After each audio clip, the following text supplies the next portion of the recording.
Hello, everyone. This is Chalk Talk Sports Podcast, powered by Powering You.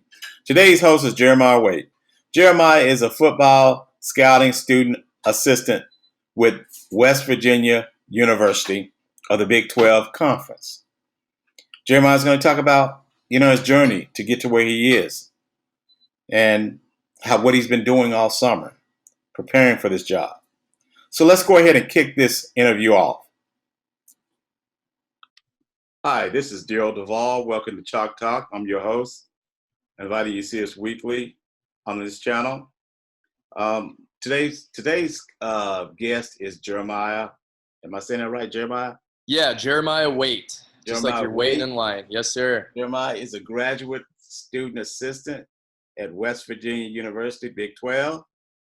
And he is a football scouting student assistant, first year. He's very excited at new position, being in going from Wisconsin to West Virginia. It's a new area over there, man. Oh yeah, absolutely. Never been out east really either, so it's gonna be a whole new world for me. Oh, it is. It's probably gonna be. I don't know if West Virginia gets hot or not. Have you been out there before yet? Have you been out there yet? Nah, never. You never, huh? No, never been out there. So, man, I want to kind of go back from your time when you started looking at, what made you decide to get into sports, man? What made me decide to get into sports? Yeah, that's a pretty easy question. Yeah. So, basically, ever since I was little, I fell in love with sports. Obviously, my love being football, but, I was the kid. I went to a small school, so I played football, basketball, baseball. I ran track. I did powerlifting. So, I did 5 sports in high school. So, I think it's a kudos just to, being from a small school and having that opportunity.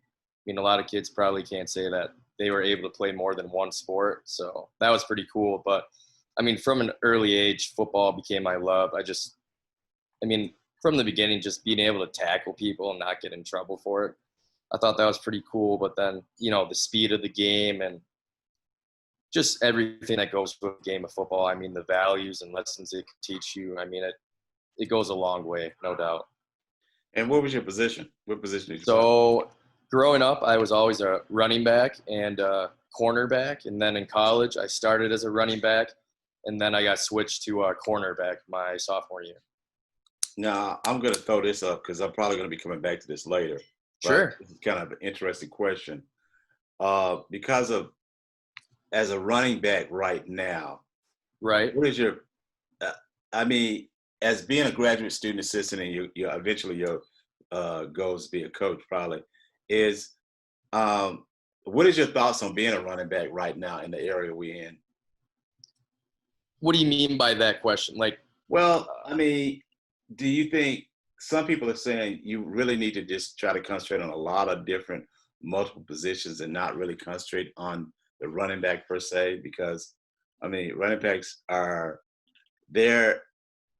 You can say dime a dozen, but it's also, it's rough on your body. Let's put it like that, Sure. Okay. So are you basically just asking me how is the running back position and kind of the stature of it and where it's at or where it's going kind of?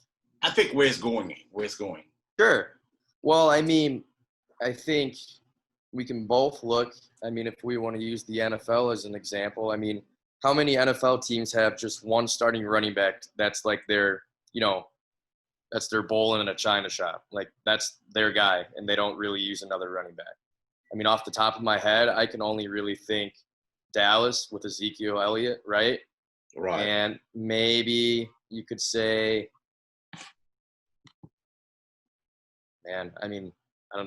off the top of my head, a really good running back that's, you could say McCaffrey maybe even, but I think what you're seeing in the NFL and now college football a lot more is that your running backs, you have to be able to catch the football out of the backfield and they have to be able to trust you in pass protection. So, even we could say with the McCaffrey boat, look at how he's revolutionized, kind of that running back position, him and Kamara, and how they've, been able to be basically the leading receiver on their teams and get the receptions that they're getting, but then also getting the carries that they're getting as well and the plays that they're making. So I'd say just kind of with the game becoming more widespread and not as much north and south, I'd say that with running backs, you got to be able to catch the ball out of the backfield. But I also think teams are now almost in a way trying to get back to that power mouth football. I mean, you saw it with the Tennessee Titans and Derrick Henry. I mean, Baltimore Ravens and Lamar Jackson. Now, obviously, it's not like they're going out of, under center, but what they're, trying to do with that power running style with, him and Ingram and then, Tennessee, obviously it's a little different as to how they're trying to do it. But the premise of it is the same thing. It's power football, smash mouth football, north and south, using motion, to figure out what the defense is in and getting, the correct angle with your block to get upfield and, create holes. I mean, San Francisco, really last year, the playoff teams, most of them were probably better running teams than they were throwing the ball. And I think you may be seeing a shift in that by teams because you can be more versatile running the football probably than you've ever been able to be in the last 10 to 15 years, just with motion, the players that you're using at that, hybrid tight end, fullback position. Like it definitely strains the defense more than you'd think. You think teams that just run the ball, oh, it's easy. We got to just, have a hat on a hat. Well, no, not if teams are using motion to get their players, maybe on a smaller linebacker or a safety. So it's all personnel based. And I think you're seeing that as well. And so as a recruiter, and in some of the places that you've done recruiting from, what areas is running back one of the areas that you want more, really the offense been where you've been more concentrated on, or is it just pretty much overall? I mean, it's for me. So I guess my scouting experience. So I was able to have scouting opportunity with Instant Scouting. They're a company based out of Toronto, Canada, and their owner, the founder, CEO of the company, his name's Richard Alamagba. He was a former Canadian Football League player. So for him, kind of just did whatever positions, he wanted me to, or guys that he was like, hey, would you take a look at him and let me know what you think? So obviously playing running back, growing up and even in college, I'd say that's probably one of my positions I'm more comfortable in evaluating. I mean, I can scout offensive linemen, I can scout defensive linemen, I can scout quarterbacks, but if I never played those positions, it definitely takes more time for me when I'm trying to evaluate these positions so that I still come across as someone that knows what I'm talking about. I mean, that's probably with any scout. Like, obviously, the more you've done it, it's maybe seems as if you played that position, right, even if you didn't. But if you start off, I mean, you got to do your due diligence and you have to work on your craft. You have to watch videos. You have to watch other scouts and how they do it and what they look for, and then add it to what you do. Because, if you've never played that position before, how are you going to learn how to do it and evaluate it if you never did it? Unless you look at what other people do, what other people say, and then watch it yourself and then try to see what those people see, as well as maybe your own flavor to it. So I'm gonna go back to that question of you being a running back and you and being a graduate assistant. Yeah. West Virginia, what skills do you look for in a running back? And you can kind of go back to the experience that you've had Sure. overall, but I mean, if you're recruiting right now and you're looking at 2021 or 2022, what are you looking for? Yeah, so if I was a recruiter looking for guys for my college team, the first guys that would, stand out to me is, you obviously like speed, but for me, I look for explosion, through the hole, they're explosive and that burst, right? I mean, obviously if you have long speed, that's great, but, for me, I like guys who can burst through the hole. I also think at the running back position, you have so many guys that want to get to the hole and through the hole so fast that they end up actually missing the hole or running into the backs of their offensive linemen. So I think patience and vision is something that you can't teach. You either have it or you don't. And the guys who have it and don't have to work at it are a step ahead of the game and a step ahead of, other running backs at their position because they see it, they get it. But I think a lot of that has to do with how much time do these players take into, studying how the offensive linemen are blocking and, being in the film room, maybe with the offensive lineman, the offensive line coach, and just seeing how they're planning the attack for that week and how they're, planning on trying to get to the second level defenders and the angles that they're taking, because then a running back, can take that into consideration when he has the ball in his hand. So maybe he doesn't see the hole, but he can feel it because he knows that's where the offensive lineman's supposed to be. And then kind of to go off of what I was saying before, I mean, if a guy can catch the ball out of the backfield and can run smooth, efficient routes and not waste steps in and out of his cuts, I mean, that's great, especially with, teams throwing the ball more, especially in college with how spread out the college football game is. I mean, you only really have a couple of teams that really work out of, I formation, pound your mouth football, north and south. I mean, Kansas State does it. The Wisconsin Badgers do it. I mean, I've watched Wisconsin Badgers my whole life. They haven't changed a whole lot in how they do it. Right. But even with these other teams, it might not seem like they're doing power football like a Wisconsin or a Kansas State because they're out of shotgun. But in reality, they still are. I mean, Texas has a power running football attack, even though it's more RPO based, which you see with a lot of football teams. Right. But, if you have that ability to play all three downs because you're a receiving threat, I think that's just another way to separate yourself.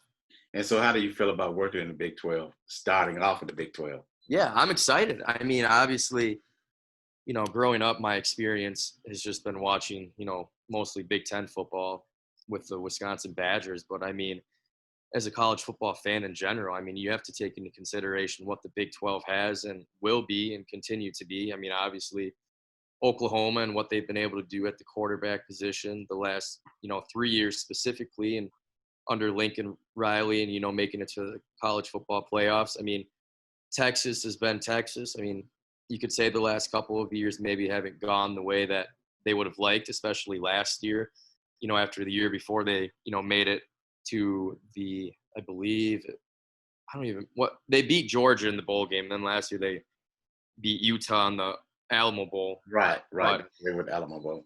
Right, but, Texas, with Vince Young and, the quality of football in the state of Texas, I mean, it's probably one of the best states in the United States for football. And then, even too with Baylor and how they came out of nowhere last year and, surprised everyone. And now, Matt Rule's at Carolina with the Panthers, and now their new head coach is Dave Aranda, who was the former defensive coordinator for the Badgers, who then went to LSU for the same position, is now a head coach.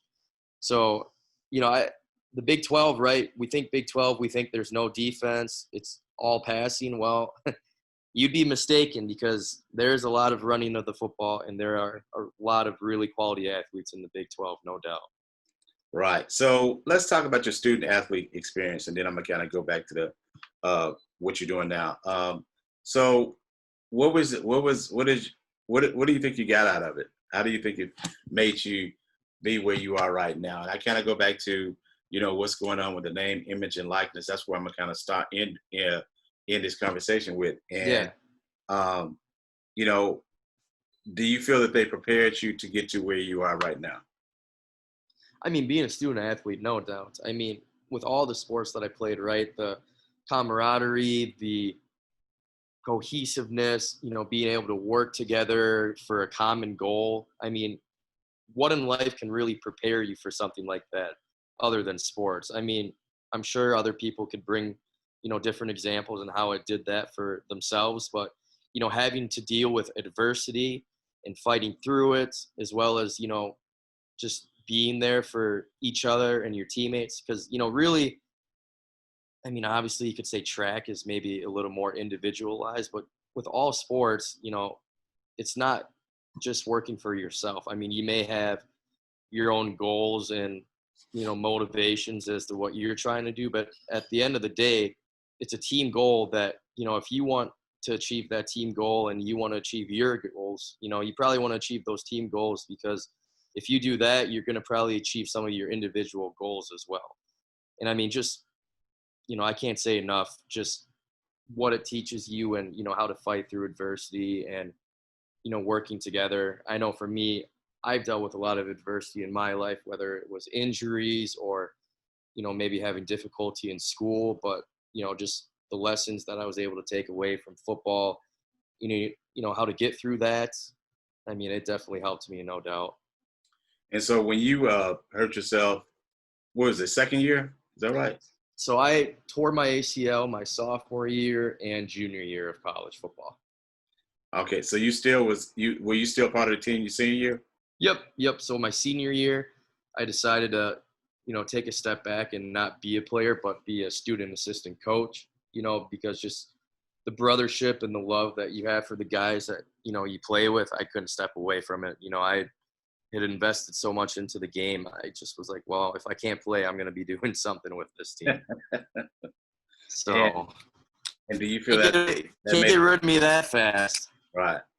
You think that made a big difference on your life? Is just no doubt. You wasn't playing, you still stayed in there, because some people tend to and they just give up, and they just probably just drop out of school. I mean, that's probably what you've seen. So. Oh, no doubt. I mean, is it difficult? Absolutely. I mean, you're doing something your whole life, and then you're not able to do it and play at the level that you're accustomed to, and it's a tough decision. It's not for everyone. Coaching is still very difficult, especially when you're taking a full class schedule of, 12, 14 credits, and then jumbling that with, your coaching duties and, trying to get the most out of that as you can. I mean, it's not for everyone, and you have to put the same effort, the same dedication, and, the same time commitment to something like that as you would a player. It might not be the same stuff that you're doing, but it's just as important and just as beneficial to the team, because if you're not doing it to the best of your ability and you're not putting the time and effort that's needed to be successful, you won't be.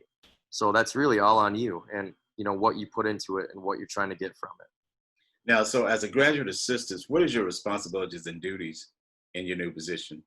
Yeah, so at West Virginia, my responsibilities and duties, so I'm still obviously not there. I mean, that would obviously be great if I could get down there. So, a lot of what I'll be doing is, first and foremost, whatever they tell me to do. I mean, I think for, the people that, listen and watch the show, the biggest thing that they should know and understand, I mean, even me as a 23-year-old, is that whenever someone above you, tells you to do something, be a team player. Don't take it personally, maybe if it's something that you may not want to do or may not be a part of the job description. But at the end of the day, doing little stuff like that and just, shaking your head and, having a great attitude goes a long way, because you never know, that person that you maybe didn't want to do that something for, they may get a job somewhere else, and they may remember you as being that positive, outgoing, bright young man or woman who, always brought a great attitude and a, great personality. And they're like, yeah, even though you always had to do that one thing, you never once said no. You always did it on time. You always were someone I could rely on, and you could get a job out of it. So, yeah, I didn't mean to get sidetracked there. No problem.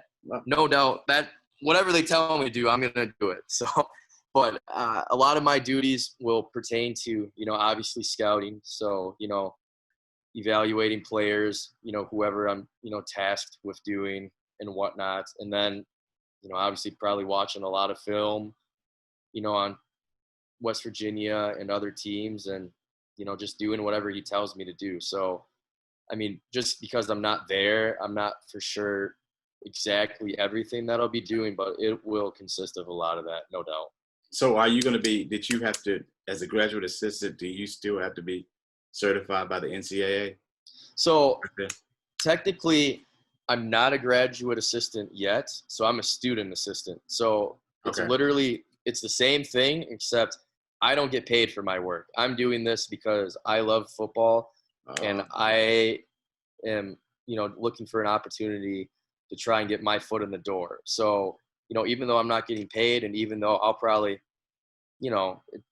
most, student assistants and even grad assistants, they're required to work 20 hours. But if you want to make a name for yourself and you want to make the most out of your opportunity, let's be realistic. You want to be in there as much as you can. So that's, 30, 40, 50 hours. You're going to probably put towards it. Right. If you want to make a name for yourself. And that's, I'm thankful for, West Virginia giving me this opportunity. And I know myself personally, I'm not going to let it go to waste. So I'm going to try to be in there and do as much as I can to, make an image and make a name for myself. So how many student assistants? I know they have two graduates. They have two graduates and two student assistants. Is that right? So for student assistants with the department that I'm in with the scouting, there are 3 of us with the scouting part of it.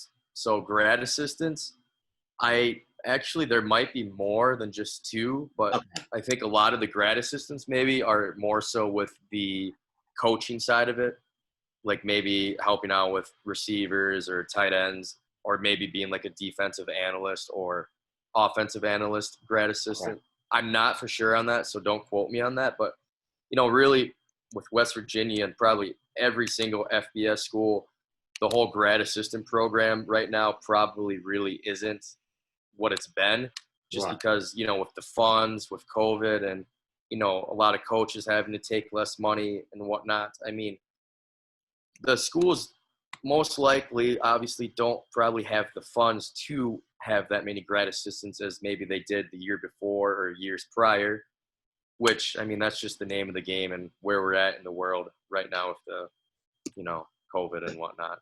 I mean, let's be honest, a graduate assistant probably makes what, $25,000, $30,000? So basically grad assistant. So if I was a grad assistant right now, it would pay for my schooling. Right. That's basically it. Yep. So that's what it is. Yep. Yes. And so, I mean, and so I guess your next, from what you're doing now, you would probably go to grad assistant or just go straight into coaching? So for me, just for my 1 year of being a student assistant coach, I know for one thing, I don't want to be a coach. It's not for me. It's football, right? So you're like, oh, it's got to be great. But the coaching to me, it's more X's and O's. It's more getting guys in the right places. And that's a lot of film and watching your opponents as well as your guys and, trying to figure out what you do well and how to scheme for that. I'm more the guy that I love watching the film, but I love watching players individually and figuring out what they do and don't do well, and then being able to convey that message to a head coach, an assistant coach, and be like, hey, Billy Bob here sucks in space, but he has good hands. So then that's not on me to figure out how to scheme that guy to get open. That's on the coaches figuring out, well, this guy is a sure-handed guy and someone we can rely on. We got to find a way to get the ball in his hands because we know on 3rd, 4th down situations, he's a guy we can rely on to catch the football. So I'm not telling them how to do that. I'm just telling them, hey, this guy has good hands. He might be a guy you want to try to get the ball to on 3rd and 4th downs because he never drops the ball. Stuff like that. So will you be, right now, pretty much you'll be responsible for everything from, you're just going to be in any type of whatever they need, pretty much. Absolutely. Yeah. Whatever they need me to do, I'm doing it. And, I'll obviously, learn through people there, what to do, how to do it, what to look for and et cetera. But yeah, definitely whatever they need me to do, I'm doing it. So will they be using your skills of scouting a lot too? Yeah, absolutely. Yep. I mean, the skills that I've learned in scouting have all been self-taught. No one's taught me how to do anything. So, really for people that are, listening or watching this, with whatever you're trying to do, if you don't really have experience doing it, my advice first and foremost is to try and reach out to people that do have that experience and be a sponge. And, someone with Julian Duncan of the Jacksonville Jaguars. So I had an internship with them prior to graduating with my undergraduate degree, now going to grad school. But he'd said something really good to me. So he's the chief marketing officer of Jacksonville. He was the first ever black man to, be a CMO officer of an NFL team. So this guy, he's someone that, people can look up to because he was the first to do it. And he told me, even though, I was the first to be this for an NFL team, one thing I do is I shut up and listen.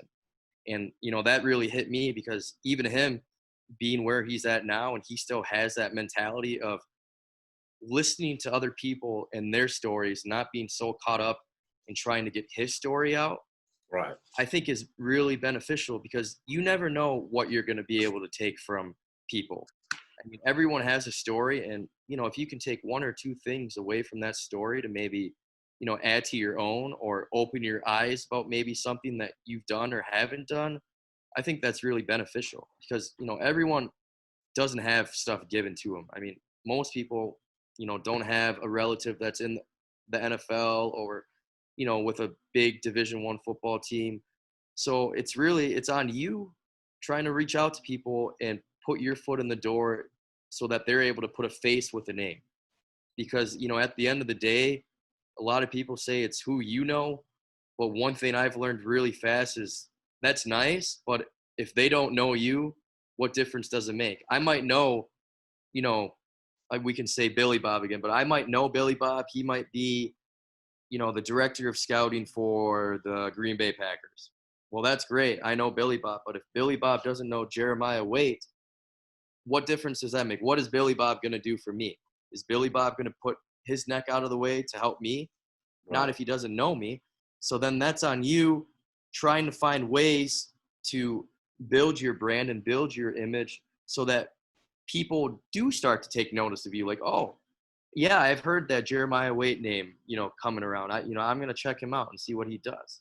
But that's with anything, if you want to, get your foot in the door. So, I mean, I think LinkedIn's a great resource for that. If you don't have any connections, is, creating a profile on LinkedIn and, basically putting on your experience, what you have, what you've done in your bio, letting people know what you've done, what you would like to do, how you would like to get there.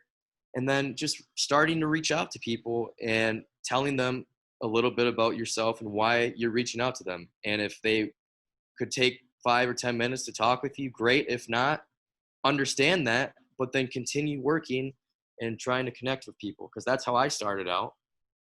So do you think that if you had these skills, knowledge, social media was doing it during the time that you were like it is now when you were going through school, you think it'd be a better, I mean, some of your, it'll be, do you think the knowledge, and I'm not just saying per se you, but do you think you wish you would have these same things that we have today growing up and at school right now? Just like when I was younger and stuff, you're Yeah, saying? from the social media, from the knowing, like that, knowing the experience that you have now, and Sure. taking that when you got out of high school, from the social media, building your brand, and then Yeah. going through college, and these are the things, career development, and all those. I mean, for me and my story, I think I probably hit it as best as you can, because when I got out of high school, right, my priority was college football, and, getting my degree was important. But when I first got to college, like, my biggest priority was, playing football. So when, obviously being a collegiate athlete, your summers, you don't really have the opportunities to do an internship, because you're training, you're lifting, and when you're a Division III athlete and you don't get a scholarship, but you still got to pay for your school and your rent, I also worked 40 hours a week. So not only am I lifting and working out every day and training, I'm also working 40 hours a week. And then if you want to try to do an internship or something, like, where's the time for that? So my first couple of years of college, I didn't really, I guess, brand myself, because, I mean, I guess, to be honest, I didn't really have the time. So, I mean, I still, went to different seminars and stuff through the sport management program at the University of Wisconsin-La Crosse, where I received my undergraduate education. But in terms of branding myself and reaching out to people online, I didn't honestly do that until a year ago today, or around this time frame, because, being not a player anymore and being just a coach, I knew what I wanted to do and what I wanted to get into. Then it was just a matter of, well, how do I do that, right? Like, no one was telling me, oh, hey, Jeremiah, here's how to do that and how to get your foot in the door. I didn't have guidance. It was just me being like, well, I don't have LinkedIn, but I know that's, a business professional website that's supposedly like Facebook in the way that it operates. So I was like, well, might as well try and get a LinkedIn and, see how that works. And then, trying to find people that are in positions that I'd like to be someday. And like I said before, reaching out to them and being like, hey, here's who I am. Here's what I've done. Here's what I'd like to do. Do you have any advice or tips for someone like myself trying to gain experience? I lucked out and was fortunate with instant scouting under Richard Alamogba. And then through him, being able to connect and talk with different football players and, agents and, scouts, and then having the opportunity through my coaching experience with lacrosse and those coaches and who they know. And then just, obviously my internship with the Jacksonville Jaguars have, really given me a great opportunity. So what is your thoughts on the name, image, and likeness, athletes making money of their brand? That's a wonderful question. So I think it's great for these kids who, a lot of these kids, right? If you look at their story, they most likely didn't grow up with a lot. They had to fight for everything. And then you get to college, and if you have an opportunity to make money off your name, likeness, and image because you're a really good football player, that's great. That's amazing. And, having money in your pocket, to help, maybe with some bills or, with food and whatnot, that's great.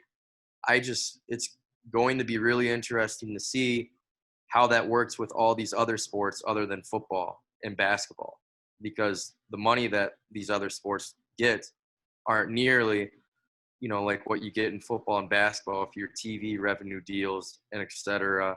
And even too with the players that don't play as much, how's it work? How's it going to work for them? Like, are they going to get money as well by being on the team, or do you just have to be a player that is like the star of your team? So I think that's going to be an interesting dilemma on how, they decide how that works. So, I think it's great for the guys who, are the stars of the team and, I guess bring the money into your universities, but, it'll be interesting to see how they do that.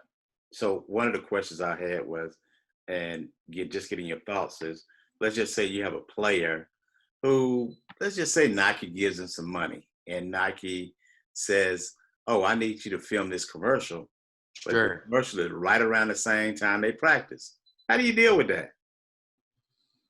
Well, I think if you're a student athlete who is under scholarship, I think your first priority is probably to the football team and practice. I mean, if you're on a scholarship, that's you signing a contract. Essentially, that's what a scholarship is, saying that you're going to play for the school, receive this amount of money, but then you also have to adhere to the rules and guidelines and whatever else may come along with what that program's asking of you. Maybe depending upon the school and the coaches, maybe, you'll be able to work something out with that, head coach or assistant coach and et cetera. But considering that this has never happened before, I have no idea how that's going to look. But I would have to assume that if it comes between practice and doing a photo shoot for Nike, it'd probably be great if you could do it for Nike and gain some money. But I'd be hard pressed to believe that you're going to be able just to skip out of practice for something like that, being a college athlete. And so those are the questions that NCAA, West Virginia, Big 12, or whoever, Big 10, Pac-12, SEC got to deal with when Absolutely. when that situation comes up. And like you said, man, I mean, I'm asking you as a student athlete because you've been through that situation and you on both sides, and Yeah. you've been a student athlete. Now you transition into scouting, coaching, and you're going to probably have situations. It's probably at West Virginia because it comes out in 2021 on how this whole situation is going to work out. A lot of schools now are trying to come up with career development or professional development of schools. Yeah. For student athletes. And it's going to be, the bottom line is going to be very interesting. I got a couple more questions. In regards to recruiting, when you were in the past, when you've done some recruiting and now you transition to West Virginia University, Sure. how effective or how pertinent is the social media to your recruiting needs? Oh, it's huge, no doubt. I mean, if you want to take just my experiences helping out with recruiting at the University of Wisconsin-La Crosse, I mean, first and foremost, if you're any recruit trying to get recruited by a college football team, I mean, I can even relate to this. I mean, Twitter's not that old. I mean, Twitter was pretty pertinent back in, 2015 when I was getting recruited still. But if you have stuff on your Twitter profile that in any way, shape, or form could, hurt you in your image, delete it, get rid of it. I mean, I think you and I both see more now than ever.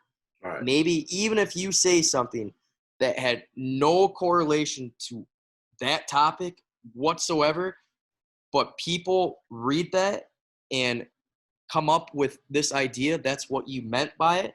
If you get enough of a following of people that believe that, it's really hard to try and change people's opinions. It's what's great about America, but gosh darn, it is also what, it's tough, and it's great and all, but, that's where if you can't have a conversation and actually say what you're trying to say and allow people to have the opportunity to interpret what is being read or said, then, that's something that if you have something that's borderline that could be interpreted, differently or not the way that you'd like, I would, highly recommend to get rid of it. And I think that comes with anything, whether that's applying for a job or whatever you do, because at the end of the day, that message was done by you. So it's going to be tied with you, whether what it pertains to was what you meant or not. And then two, obviously with, all the videos and stuff you can get on social media, I mean, that's great and all. I mean, you have all these kids and stuff with their huddles, having it on their, time feeds and whatnot. So it makes it a lot easier when you're recruiting, just to go on Twitter, click on their profile and, probably under their pinned tweet, it's their junior season highlights or their senior season highlights. So it's definitely a lot simpler process than probably what it used to be, even during my times where you'd probably have to ask the coach for, film on the team. And then you'd have to, sort through the film and find guys that you like. And then you basically start looking at their social media profile. Is Yep. that correct? So Yep. what advice, this is the last question, what advice do you have for student athletes and who, hey, they might want to go to West Virginia, are basically in the COVID-19 area? They're dealing with all this social justice, COVID-19. Yeah. Some of the schools are not even, some of these kids might not even play this year. No doubt. And so, from you as a recruiter, student recruiter and your past recruiting, what advice do you have for athletes who are going through this situation and what they need to do to, if they're in the junior year or if this is their senior year, and, some of them are saying, if you get an offer, you better take it right now. You better take it. Because, unfortunately, you're looking at tape all right now. And so you're not really looking at anybody. That's all you're doing is looking at tape. So. No, definitely. I mean, first and foremost, I'd like to say, for any seniors that either, already have had their seasons taken away because of COVID and pushed back, or, for the seniors that may still have their seasons taken away, like I deeply apologize. I mean, for me, my senior year of high school football was one of the best years of my life. You playing with the guys that you may have grown up with your whole life. I mean, there's nothing like high school football, and that's coming from someone that has played college football and been at a really cool Division III university. There's just nothing like it when you have everyone from the town coming out to your games on Friday night, because that's what people do on Friday night. So for those kids, I mean, I can't say enough how sorry I am that you're not able to have a season. And, maybe if you're on that edge of, trying to prove yourself, to have the opportunity to have, 8 to 10 games of film on yourself. Now, it may seem like it's the end of the world and there's nothing for you. However, for me, I think the first thing that these kids should look into is are there any opportunities nearby or in a state or two away that have any combines for me? So I know from my past work experiences with the National Scouting Combine, they had kickers, punters camp this past weekend in Northern Virginia. And now this coming week, they're having a football combine for any kids who are a freshman to a senior in high school. So Virginia just had high school football, canceled for the fall season.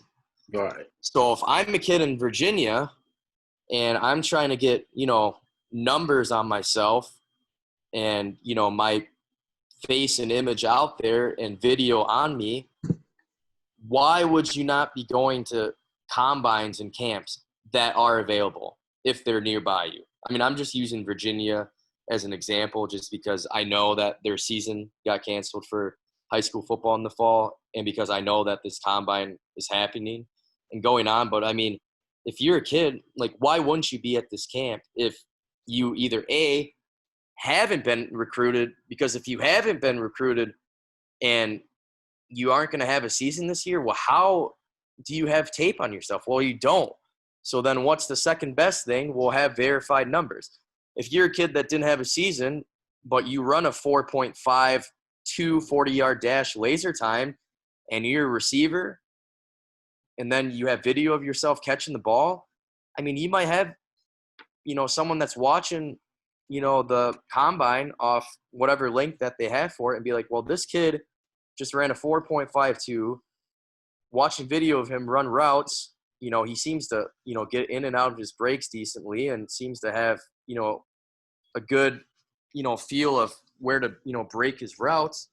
That might get you something just right there, just based off of your numbers. So do stuff for you that can help you with stuff that's available for you. So if there's combines or something, great. Second thing I'd say is if you really want football, college football in your life and you think you have that, capability and or teams have talked with you, then you have to continue to enhance your abilities by, trying to get really good training. So maybe at your high school, if you have a really good strength coach, that's great. But if you're a small school kid who go to, a high school that doesn't really have a strength coach, you might have to invest in yourself, meaning you might have to go and get some personalized one-on-one training or group training that is specific to football. Or else how are you going to improve your abilities if you're not training for it? And then, lastly, obviously stay positive. I mean, easier said than done. I mean, I can relate. After my internship, I didn't have a lot going for me either until I, thought about grad school and reached out to all the schools that I did. But, even though it may seem like there's nothing going for you, continue to keep your foot on the gas pedal and, continue to try to stay relevant. I mean, that's a lot of people that I've talked to, that's what I say. Try to stay relevant. That's what I've tried to do is stay relevant. And that's, whether that's through LinkedIn and, if people reach out to me, talking with them, or I mean, even with you, agreeing to go on the show and I guess share my story to, maybe individuals that are around my age because I'm 23 or maybe a couple years younger. I was literally just in your shoe or currently in the shoe of people that are, listening or watching this. And it sucks, but a lot of us graduates don't have opportunities, in the job force because places aren't hiring. But you can still continue to try and be the best version of yourself and, continue trying to reach out to people because when this does blow over, hopefully sooner rather than later, these places and businesses are, most likely going to have a list of people that they'd like to hire or the ranking of the people on the list for, a potential, 3 to 5 positions. And if, you stayed relevant and kept reaching out to these companies, even though they maybe didn't get back to you right away, like you never know. It only takes one call to, change everything. Yep. So, man, hey, Jamai, thank you for taking the time to come on Chalk Talk. Absolutely. Kind of talking about your story. I mean, you have a real good story. Congratulations on getting that going to Big 12 and West Virginia. Again, you have an opportunity to see a lot of kids because you got some time on your hand now, man. You can do a lot of work. I mean, Absolutely. That's all I do. That's all yeah, I do is you watch can film every day. watch film every day because I mean, at the end of the month, Last Chance U. Do you watch Last Chance U? I've seen it. Yeah, I've seen every season of Last Chance U, no doubt. It comes on at the end of the month, man. Ooh. Yeah. So I got to try and not get hooked up on that. I took that back. It might come on this weekend. Really? Yeah, I think it does come on this weekend. But it's I mean, it's just like I said, with the kids and everything, man, it's right now in the summertime, I mean, they pretty much were working out, just like you said, working out, maybe working they can't even really work a part-time job. I mean, it's hard. It's really hard. Yeah. And it's hard to work out too, Yeah, absolutely. unless you're working out in your backyard and everything. But, so the bottom line is these kids just got to stay positive. And you stay positive. You took a opportunity, and to go to enhance your recruiting experience, and especially the Big 12 school, and a school that's going to be hopefully, I mean, the bottom line is the Big 12 school. Even though you came from a smaller school, but you're going to learn a lot. Absolutely. A lot. Absolutely. But anyway, man, thank you for taking the time to come on, man. Absolutely. All right. Absolutely. Thanks, Daryl. Go Mountaineers. All right. Go Mountaineers. Hey, I just want to say thank you for listening to us today. I also want to do a shout out to our special guest, Jeremiah Waite. Look forward to seeing what's going to happen in Big 12 this year with West Virginia University and the rest of the Big 12 teams. We look forward to seeing you next week. Also, you can listen to us on Podbean, Apple, Android, Spotify, PoweringU.com. Also, Facebook and Twitter and Instagram. Take care.